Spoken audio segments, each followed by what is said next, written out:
A Congress member lives up to his word. No joke. Hi, I'm Philip Blumel. Welcome to No Uncertain Terms, the official podcast of the Term Limits Movement for the week of December 16, 2019. Your sanctuary from partisan politics. It was announced last week that 2 more Republican Congress members are leaving that body in 2020.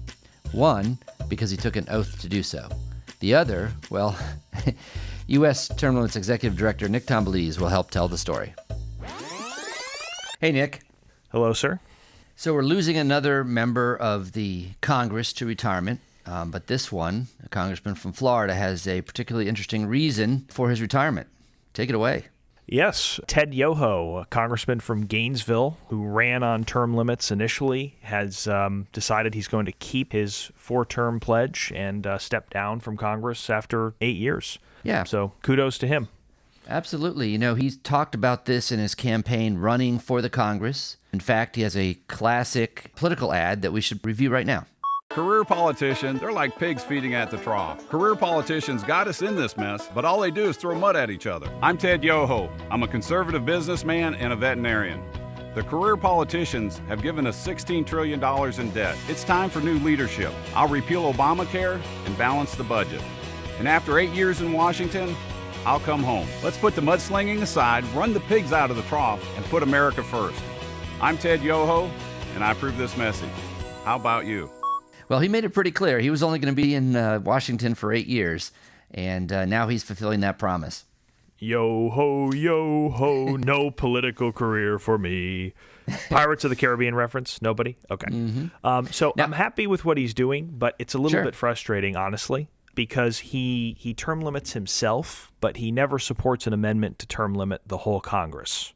Right. So it's like, Right. What are you afraid of? Considering that he's actually a good guy, one of the few congressmen who's, I would say, pretty widely respected, tends to vote his conscience, only term limiting himself is sort of a stupid idea because it goes back to the 2 types of term limit pledges there are for politicians. There's a huge difference between the 2.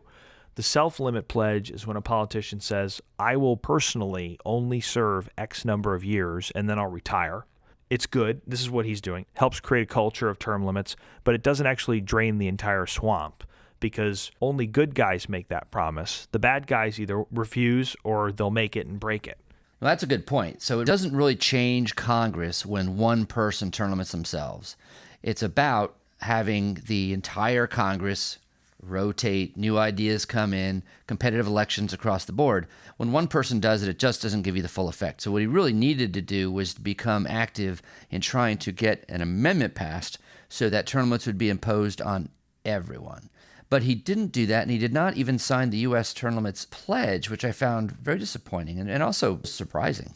And of course, the first type of pledge is the self-limit, which he's done. The other type is a constitutional limit, a pledge for a constitutional limit. That's what ours is. That's when you promise to support an amendment for term limits on all of Congress.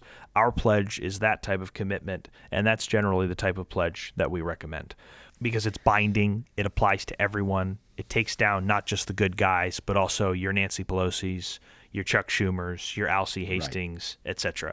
For the life of me, though, I can't figure out why Ted Yoho and some of these other so-called good congressmen like Thomas Massie don't care more about constitutional term limits.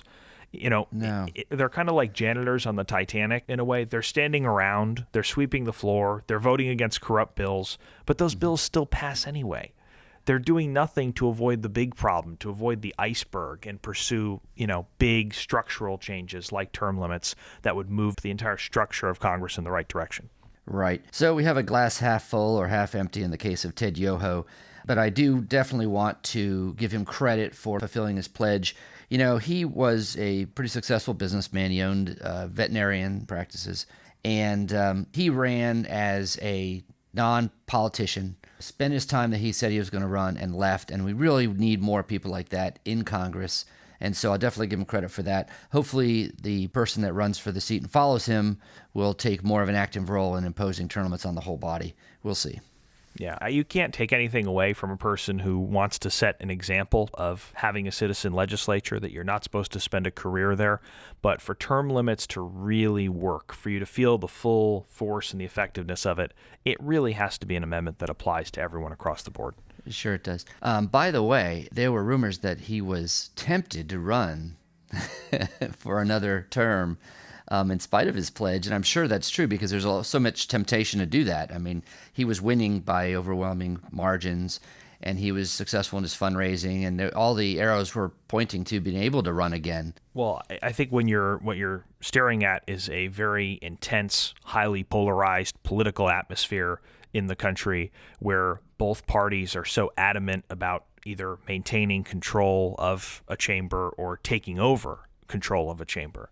And when the parties see a district like Yoho's that could potentially turn over and become a Democratic district, then they start exerting pressure on him to break his pledge and stay in, because they know as an incumbent, he's got an advantage over some newcomer who emerges and tries to win that seat without having a foundation. So that's another problem with this unchecked incumbency. The pressure to stay in office comes not just from your own personal ambitions and your lust for power, but also from your party, from your surrogates, from the political machinery that gets elected. They tell you, oh, Ted, you're so important to the Republicans. We might lose our majority if you don't run again. It's pretty hard to say no to that. That's right. Well, kudos for Yoho for doing so.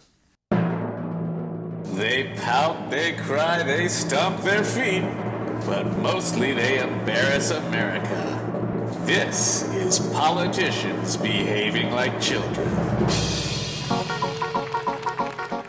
Just in case you missed it live, Representative Gerald Nadler was chairing the House Judiciary Committee in discussion of impeachment of the president and mixing it up with Representatives Louis Gohmert of Texas, Andy Biggs of Arizona, Mike Johnston of Louisiana, and others. Gentleman's time has expired. We will now proceed to the first round of questions. Point of order. Gentleman will state his point of order. We've been told that counsel for the Democrats was a witness, and that's why he didn't have to comport with the rules of decorum. And now he's sitting up here. Gentleman will state a point of order. I've been a judge, and I know that you don't get to be a witness and a judge in the same case. That's my point of order. He should not be up here. It's not a point of order. Mr. Chairman, parliamentary inquiry. The gentleman is not recognized for parliamentary inquiry.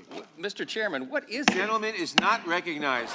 We're going to ignore the rules We are and not- allow witnesses to ask the questions. Then Gentleman will how many suspend. other rules are you just going to disregard? Gentlemen will suspend.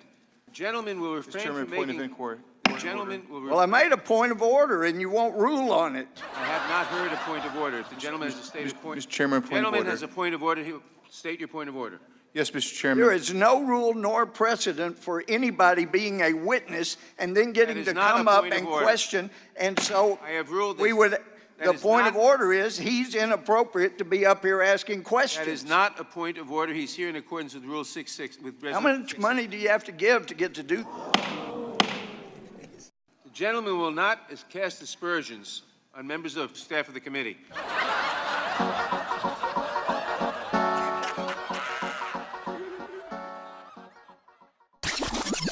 We're losing another member of Congress, another Republican as well, Duncan Hunter. Finally decided to call it quits. Addition by subtraction.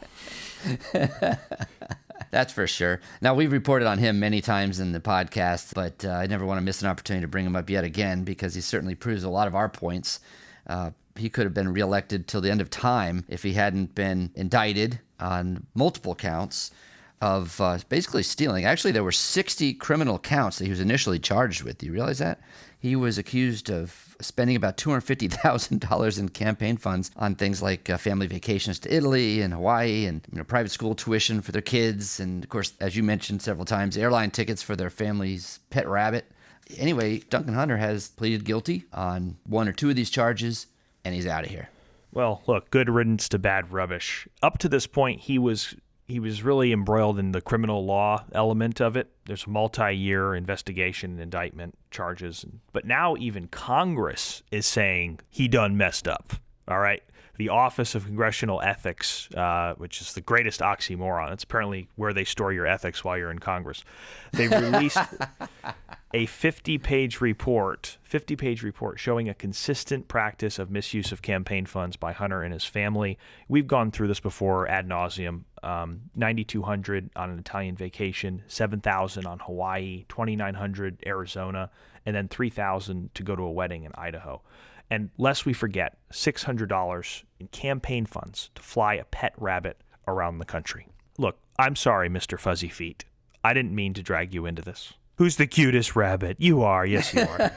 Anyway, you've got to read the report. It's a bombshell. And he was reelected despite being under indictment. That tells you something about the power of incumbency. Now he's starting a new term in prison. Sentencing is March 17th. Let's hope they throw the book at him. Well, I got another little tidbit about this that may have passed a lot of people's notice, is that he said he's going to quit after the holidays, just after the first of the year. Do you know why? I mean, why wouldn't he do it right now? Because he gets paid one more time if he waits till after January 1st. He receives his next paycheck. That's why. Oh, my God. And his excuse was, well, my family's in financial disarray right now, despite all the money they've stolen. Look, airborne rabbits don't pay for themselves, Phil. That's true. Can you really blame the guy? He should throw himself on the mercy of the court with that excuse. But it's bad when even Congress is saying that you screwed up. Like, come on. The bar there is pretty low. Yeah. Nick, I've taken a little bit of flack because I keep bringing up Tom Steyer on these podcasts. He's running for president. We call ourselves the sanctuary from partisan politics and all that stuff. And yet I keep bringing up this Democrat running for president as if I'm dyed-in-the-wool supporter. And I'm going to do it again today. But before I do that, I want to point out that I'm not necessarily a dyed-in-the-wool supporter, that Tom Steyer simply deserves mention on our podcast over and over again because he keeps on coming out in favor of term limits. I was just last night watching Perry Mason, a fine program, and a commercial comes on of Tom Steyer talking about, guess what? Term limits. Right in the middle of the screen in big letters it says term limits, and there he is, talking about how he's going to change the structure of governing in Washington, D.C. Donald Trump is just one guy. It takes an entire village of politicians to rig the system. That's why we need term limits, to make Washington work for you. Speaking of term limits, I have 6 words for you. Mitch McConnell, Lindsey Graham, Chuck Grassley. When you're in charge, we can finally deliver. Healthcare, education, clean air and water, and wages you can live on. That's the truth. Now we need action. I'm Tom Steyer, and I approve this message. This is that new op-ed. It's in Newsweek. Right. This is the big news this week about Tom Steyer. Not the ad, because that's been running for a while and we've mentioned that. But this op-ed in Newsweek, that's big news. Yeah, it's titled, "Want to Break the Corporate Stranglehold on Washington, Start with Term Limits." He cites Nevada in creating the first majority female legislature in American history, state legislature. He talks about how without term limits, members spend too much fundraising and worrying about how special interests will react to their policies. And that is a huge thing. We've seen the data on this. The average member of Congress spends 5 hours a day on the phone begging for money. So they're not reading the bills. Their attention is totally diverted from the real responsibilities at hand. And as a result, they're deferring a lot of their job to the bureaucracy, to the staff, to the lobbyists. They have to fill that vacuum because the members spend 70% of their time fundraising. He also crushes the myth that lobbyists favor term limits. Oh, yes. Whether you like Tom Steyer or you don't, I think this is worth checking out. It used to be, we already have term limits, they're called elections. Well, that's been pretty much well debunked, and I think people roll their eyes when they hear it nowadays. So what the career politicians are running with now is that term limits actually empower lobbyists. Well, lobbyists don't know that. They hate term limits and they oppose them at every turn. But Tom Steyer knows that, and here's what he said in this Newsweek op-ed. He said, that's just not true. First, lobbyists already have outsized power. We have to recognize that. And with seemingly lifetime appointments, that power is not based only on aptitude on the issues. It's based on personal relationships. With term limits, lobbyists must now make their arguments on the strength of the merits rather than just the relationships alone.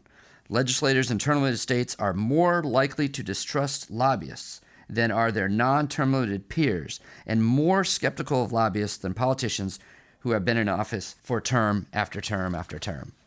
I mean, that's well put, and that's pretty powerful from a Democrat running for president of the United States. Yeah, it perfectly encapsulates why right now in Michigan, a corrupt cabal of lobbyists is working very, very hard to try to repeal term limits because they see term limits in Michigan as a threat to their power. Hi, this is Scott Tillman, the National Field Director with U.S. Term Limits. U.S. Term Limits is working hard to get candidates committed to congressional term limits. Filing deadlines have passed in just 5 states: Alabama, Arkansas, Illinois, California, and Texas.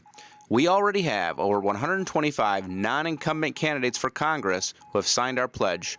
The pledge reads, I pledge that as a member of Congress, I will co-sponsor and vote for the U.S. term limits amendment of 3 House terms and 2 Senate terms and no longer limit. If you have access to a candidate, please ask them to sign our pledge. Pledges are available at termlimits.com. A legislature should truly be representative of the people. For example, 70% of Congress should not be professional lawyers and professional politicians. It should reflect the composition of society at large. Just like we have 25% of women serving in Congress, even though women are 50% of the population. It means that they're underrepresented. It means that we're failing to really meet that benchmark that John Adams laid out of the legislature looking like the people in miniature, sharing their goals, their dreams, their passion, really reflecting the citizenry instead of being a ruling class. But everywhere you have term limits, you move a step in the right direction. You get a lot closer to making our representatives representative. Right. It'll be interesting when billionaire Tom Steyer faces billionaire Michael Bloomberg at a future Democratic presidential debate, when both of these gentlemen have a history of term limits, both on opposite sides. And I'm looking forward to see if that comes out. Really, I should end on the note that we're not endorsing Tom Steyer for president of the United States, okay? Tom Steyer is endorsing us, meaning he's endorsing term limits. And for that, he deserves credit and recognition on our program. Yes, just like we've given Donald Trump similar recognition anytime he talks about term limits. And boy, would now not be a fine time to start talking about it again if you're Donald Trump. And by the way, let me say something about that, is that Donald Trump, when he did mention it, we gave him lots of credit. We have been trying to encourage him from all channels that we have available to us to try to get him to talk about it more, and he isn't. Tom Steyer, every new week he comes out with something new on the subject. So again, if Trump was trumpeting term limits right now, we'd be trumpeting Trump's trumpeting, if you know what I mean. Quick little comment, and I'll just add this in. 48% of Americans want to impeach the president. 82% of Americans want term limits on Congress.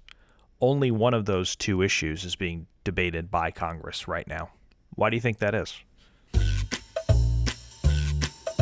Thanks for listening to another episode of No Uncertain Terms.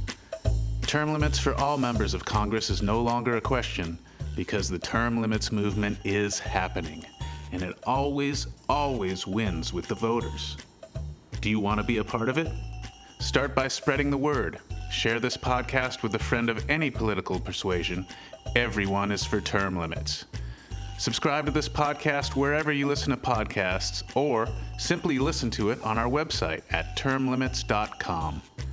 And while you're there, sign the petition and check out the Current Actions tab, where you will find direct ways to take action in your state.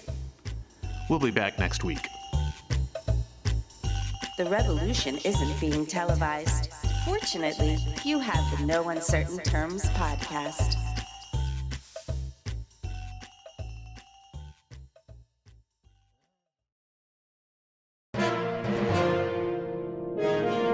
USTL.